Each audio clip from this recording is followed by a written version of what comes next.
Olá, pessoal. Hoje, na nossa aula 3, nós vamos falar um pouquinho sobre registros eletrônicos de saúde e prontuário eletrônico do paciente. Então, é importante a gente saber, né, o que é registro eletrônico de saúde, que é o RES, e prontuário eletrônico do paciente, que é o PEP. A gente conceituar, nós temos, né, a definição de registros eletrônicos.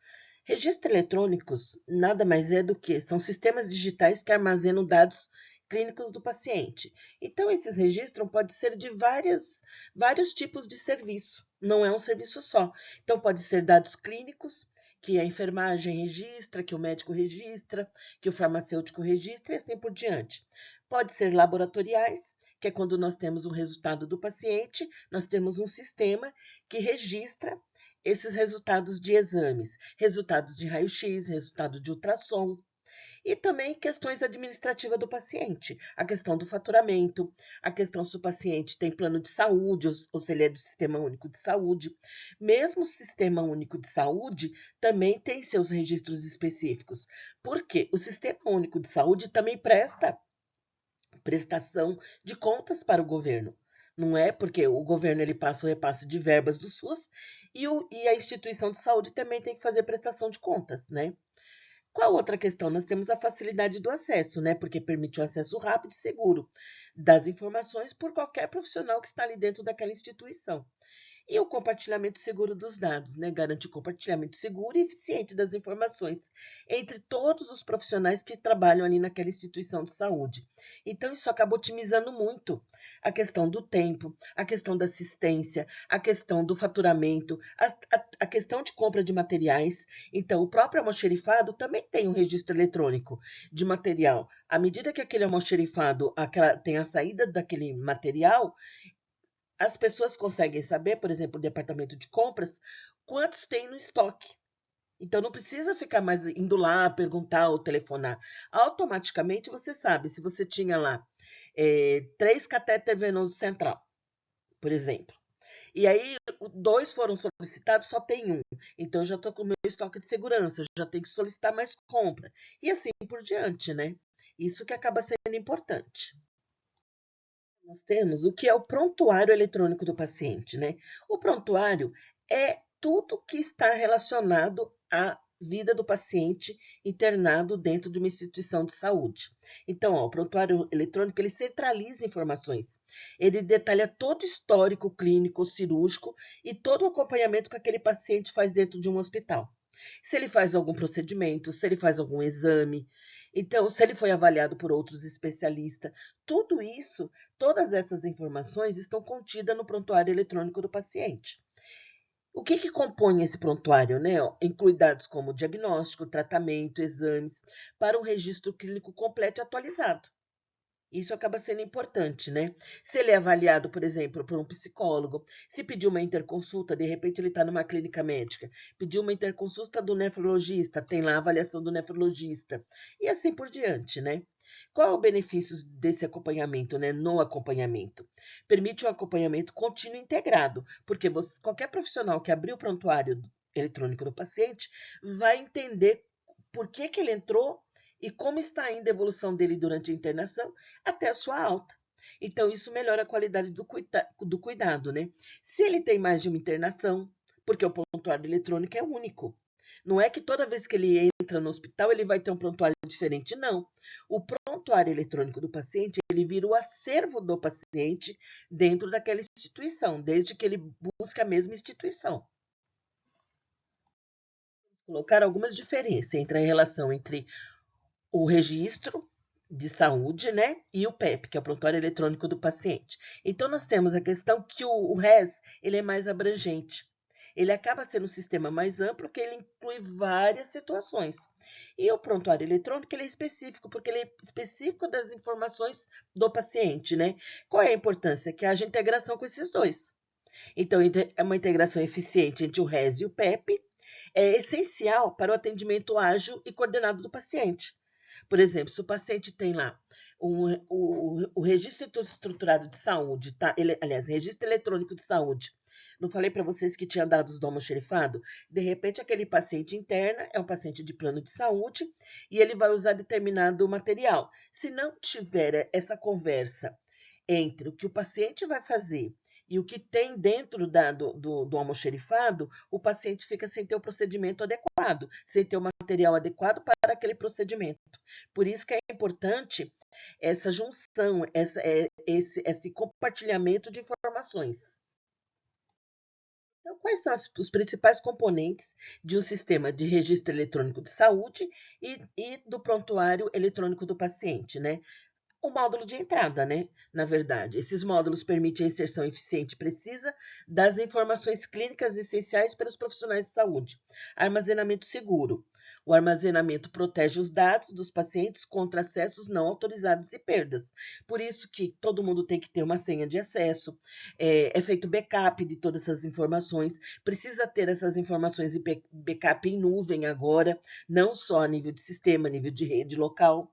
Precisa ter várias questões que você tenha segurança desse armazenamento de dados. Interface para profissionais de saúde, né? Que são intuitivas, facilitam o acesso e a gestão dos dados clínicos por todos os profissionais de saúde. E o mecanismo de interoperabilidade, ou seja, várias unidades podem operacionar o sistema formando uma rede de comunicação eficaz. Né, que garante diversos sistemas e instituições que podem se conversar através desses sistemas, que acaba sendo importante, à medida que você precisa de uma outra instituição. Não que os dados vão ser todos revelados do paciente, não. De repente tem uma instituição que ela é especialista em determinado procedimento, a outra que o paciente está internado não é. De repente você pode ter essa questão da interoperabilidade, ou seja, o que eu tenho de informação aqui, eu preciso de uma avaliação em outra instituição e eu posso passar os dados através disso, através dessa comunicação de dados do paciente. O fluxo de informações e a integração digital, né? Ó, atualização em tempo real, isso é importante, né? As informações são atualizadas instantaneamente para facilitar as decisões precisas, né, dos médicos, dos profissionais da área da saúde de uma maneira geral, acesso por profissionais autorizados, diferentes profissionais de saúde acessam dados clínicos de forma segura e integrada, e melhoria do cuidado ao paciente, né? Diagnósticos e tratamentos são facilitados por essa integração de fluxo, que acaba sendo contínuo, porque a informação fica sendo alimentada continuamente. Nós temos como exemplo prático de registro e consulta de dados, né? Ó, em relação ao registro de exame no prontuário eletrônico do paciente, nós temos profissional de saúde, registro novo exame no prontuário eletrônico do paciente, garantindo dados precisos e atualizados. Uma consulta rápida em unidade diferente. Outro profissional vai acessar rapidamente o exame registrado nessa unidade distinta para a continuidade do atendimento ao paciente. Isso pode acontecer, vamos pensar, de repente o paciente está ali ele estava no pronto-socorro e ele foi fazer um exame lá na hemodinâmica. Através do registro do exame do paciente, enquanto o paciente ainda está na hemodinâmica, o profissional pode, na outra unidade, antever já o que está acontecendo com aquele paciente. Para no momento que ele retornar para a continuidade do tratamento e da consulta, ele já saber qual decisão ele vai tomar em relação à conduta desse paciente. A melhoria na qualidade do atendimento, nós temos decisões clínicas rápidas, né? Ó, o registro eletrônico em saúde facilita decisões clínicas rápidas e precisas para um atendimento eficiente. Prevenção de erros de medicação. O sistema ajuda a evitar erros de medicação, garantindo segurança ao paciente, porque está registrado o que foi administrado no paciente. Então, para não ter esse tipo de ocorrência de erros de medicação, isso diminuiu bastante. Acompanhamento detalhado do paciente. Oferece um monitoramento contínuo, detalhado, para o cuidado personalizado. Então, tudo aquilo que aconteceu com o paciente, todo o tratamento que foi dado, todos os exames solicitados, todos os possíveis diagnósticos que foram elencados e tratamento para eles, está registrado ali para conhecimento dos profissionais. Na outra aula, nós também já falamos dessa questão da segurança. Lembra que tinha lá o cadeadinho, ele volta aqui de novo. Por que a gente frisa tanto essa questão da segurança? Porque é muito importante. Então, eu tenho que ter proteção desses dados. São sistemas eletrônicos que utilizam criptografias próprias para proteger os dados contra acessos não autorizados, ou seja, contra acessos invasores, porque tem isso em rede, às vezes em rede fora, rede wireless, né? E aí alguém pode invadir o sistema e corromper os dados. Os controles de acesso são rigorosos, garantem que apenas usuários autorizados possam acessar essas informações que são sensíveis, né?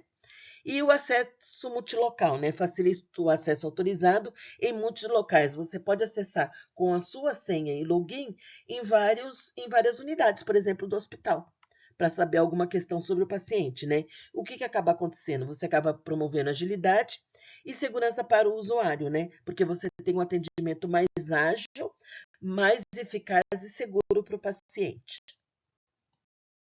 Da digitalização dos registros, né? Ó, a digitalização facilita o acesso e análise de grandes volumes de dados clínicos para a pesquisa de saúde avançada. Então, os grandes hospitais, que são hospitais escolas, por exemplo, Santa Marcelina, Hospital das Clínicas, Escola Paulista, Sírio-Libanês, o Einstein, a Beneficência Portuguesa também, o Dante Pazanese, são hospitais escolas que acabam tendo o quê? Muita pesquisa científica. Profissionais trabalham em cima de pesquisa para melhoria e descoberta de novas assistências, novos medicamentos, para poder atender a população de uma maneira mais eficaz. Esses dados todos, eles servem para a pesquisa, mas eles não podem ser utilizados de forma leviana, ou seja, eu vou lá e pego o dado, não. Para você poder utilizar toda essa gama desses dados, você é obrigado a solicitar o Comitê de Ética e Pesquisa, porque vem desde a Plataforma Brasil até o Conselho Nacional de Pesquisa para chegar no Conselho de Ética e Pesquisa local. Então, você passa por várias fases para solicitar que a sua pesquisa seja autorizada. Então, a partir do momento que qualquer questionário que você vai utilizar, que você vai perguntar para qualquer pessoa, para qualquer humano, obrigatoriamente tem que passar pelo Comitê de Ética e Pesquisa. A gestão eficiente de recursos, que são ferramentas digitais, ajudam a otimizar o uso de recurso, né? E melhorar o planejamento em políticas públicas de saúde. Por exemplo, se eu tenho um índice elevado de internação de AVC, e geralmente acidente vascular cerebral na época do inverno. Então, isso que acabou ocorrendo. À medida que você tem esses dados, você consegue atualizar medidas de políticas públicas de saúde para melhorar essa questão. Quando chega o inverno, você sabe que você vai ter um índice aumentado de acidente vascular. Você começa a orientar a população, você prepara os profissionais para esse tipo de atendimento. Hoje em dia, nós temos unidades específicas de acidente vascular cerebral. O que antigamente uma pessoa que sofria um acidente vascular cerebral ficava anos e anos numa cadeira de roda ou acamado infinitamente, hoje em dia já não é mais assim. A recuperação do paciente está muito mais evidente. Aquela pessoa que sofre, às vezes, um acidente vascular cerebral, claro, dependendo da sua gravidade, mas ele consegue uma recuperação muito mais rápida do que há 30, 40 anos atrás. Hoje em dia isso já mudou muito por conta disso. Porque nós fomos evoluindo através das pesquisas, foram sendo observado isso, e foram feitas medidas de políticas públicas relacionadas a isso. Aos vários determinados agravos de saúde que vem ocorrendo nas populações, né? Seja de qualquer estado ou seja de qualquer país. Repetitivo, né? Mas acaba tendo que ser mesmo, porque a privacidade e proteção de dados dos pacientes hoje em dia é o que é mais importante, é o que mais se tem se discutido. A Lei Geral de Proteção de Dados, ela tem políticas próprias, ela tem sido discutida a nível federal, para que isso seja realmente implementado e seguido, né? Então, proteção de informações sensíveis. Dados dos pacientes devem ser mantidos seguros, contra acesso não autorizado para garantir essa privacidade. Protocolos rigorosos de segurança. Implementação de protocolos que são essenciais para evitar a violação desses dados, que esses dados sejam corrompidos. Por isso que tem que garantir a compliance. A compliance são rigores necessários para atuar na organização. É postura, é o sigilo, você seguir corretamente todo o que a instituição te solicita quando você é admitido. Porque quando a pessoa é admitida numa determinada instituição, seja ela de saúde ou não, ela é orientada em como que são as regras daquela instituição. Na área da saúde, mais ainda. E hoje em dia nós temos os setores de compliance, né? Que eles servem para isso, para estar fomentando essa questão da postura, do agir eticamente, que você tem que respeitar todos esses processos, né? A questão da conformidade legal, cumprir leis e regulamentos de proteção de dados é obrigatório para salvaguardar os direitos dos pacientes. Isso acaba sendo bastante importante. Os desafios, né, estão relacionados em relação a essa implementação e adoção, em relação a todos esses processos, né? Ó, resistência dos profissionais. Às vezes os profissionais são muito resistentes à mudança, aquela velha fala, né? Sempre foi assim e deu certo, por que agora quer mudar? Mesmo que está dando certo, pode ser melhor. Essa é a questão. Então, as mudanças, elas vêm para nos mostrar outras situações, fazer com que nós conseguimos descobrir outros caminhos. E muitas vezes esses caminhos são bem melhores do que lá no passado, né? Então, os profissionais podem resistir à mudança nos sistemas devido à falta de familiaridade ou receio do desconhecido. Se muda o sistema, às vezes ninguém quer. Ah, por que mudou esse sistema? Ué, começa de novo, porque de repente o outro sistema é melhor. E acaba sendo assim, né? Custos elevados, né, investimentos financeiros significativos são necessários para implementar todas essas novas tecnologias e sistema. A tecnologia, cada vez mais, ela tem se tornado cara, porque não é fácil. Ela tem despontado de uma maneira assim, exponencial, né, em todas as áreas, mas na área da saúde mais ainda. Qualquer equipamento que você for perceber, o equipamento é caro. Para manter dados, para sugerir todas essas questões de proteção, também é caro. Você precisa de profissionais que entendam, e esses profissionais também são caros. Necessidade de treinamento, isso é importantíssimo, né? Treinamento adequado é essencial para garantir a adaptação eficaz dos usuários às novas tecnologias, né? Porque se não souber agir direito, se não souber ser atualizado com essas novas tecnologias, pode de repente perder todos os dados que estavam contidos naquele armazenamento da tecnologia que foi utilizada. Pode ter uma perda de tudo, né? Adaptação tecnológica, que ela acaba sendo contínua, porque as tecnologias são emergentes. O que significa isso? Toda hora está aparecendo algo novo.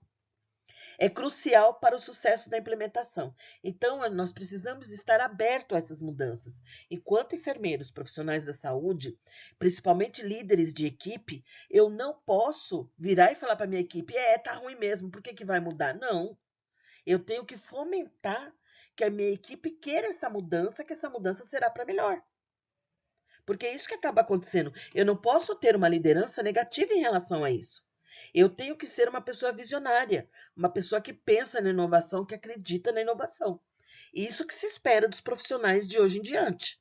Não dá para ser aquele profissional que pensa que está usando lá, vamos pensar, que estava usando só o mouse conectado. Hoje em dia o mouse é à distância, tudo é diferente.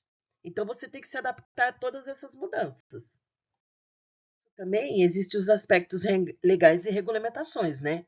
Então nós temos as normas legais específicas, o uso tanto das questões que envolve o RES e o IPEP requer conformidade com normas legais específicas para garantir a segurança jurídica e ética. Então precisa tudo isso, porque às vezes você pode passar por um processo, mas tem as normas legais específicas dos vários conselhos.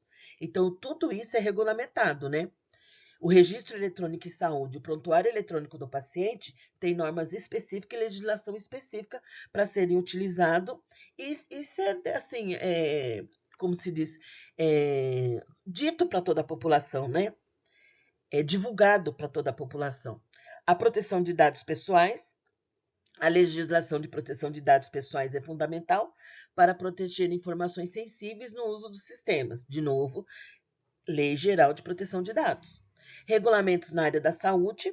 Os regulamentos específicos na área da saúde garantem que os processos sejam éticos e seguros para os pacientes. Aquilo que eu falei para vocês. Eu não posso pegar esses dados e querer utilizar esses dados, por exemplo, numa pesquisa científica. Eu estou fazendo uma faculdade, eu estou fazendo uma pós-graduação, mestrado ou doutorado, vou lá e quero utilizar os dados do paciente. Eu não posso. Eu tenho que passar por todo o rigor ético para poder ser aprovado o meu projeto, para eu poder utilizar esses dados. Quesitos importantes, né? Ó, a importância dos registros eletrônicos, compreensão e implementação e melhoria no cuidado do paciente. Relacionado à importância dos registros eletrônicos, eles são fundamentais para modernizar e otimizar o atendimento de saúde. Eu ganho tempo para minha assistência. Compreensão e implementação, entender os fundamentos e desafios é essencial para uma implementação ética e eficaz. Eu preciso saber que todos esses dados são importantes e eu não são dados sensíveis, que nós chamamos, né? E eu não posso utilizar esses dados a bel prazer. Não é assim que funciona. Melhoria no cuidado do paciente. Ó, ferramentas digitais promovem melhor cuidado, segurança e eficiência para o paciente, né? Para os pacientes de uma maneira geral, porque eu tenho agilidade no atendimento, eu tenho decisões mais assertivas relacionadas a todos esses processos. Nós finalizamos a nossa aula 3. Eu acho que ficou claro essa questão do registro eletrônico em saúde, que a gente pensa que é um todo. São todas as unidades dos hospitais que se conversam dentro de um banco de dados. E eu tenho o prontuário eletrônico do paciente, é específico do paciente.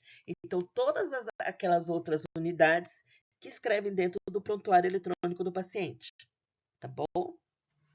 Até o próximo encontro.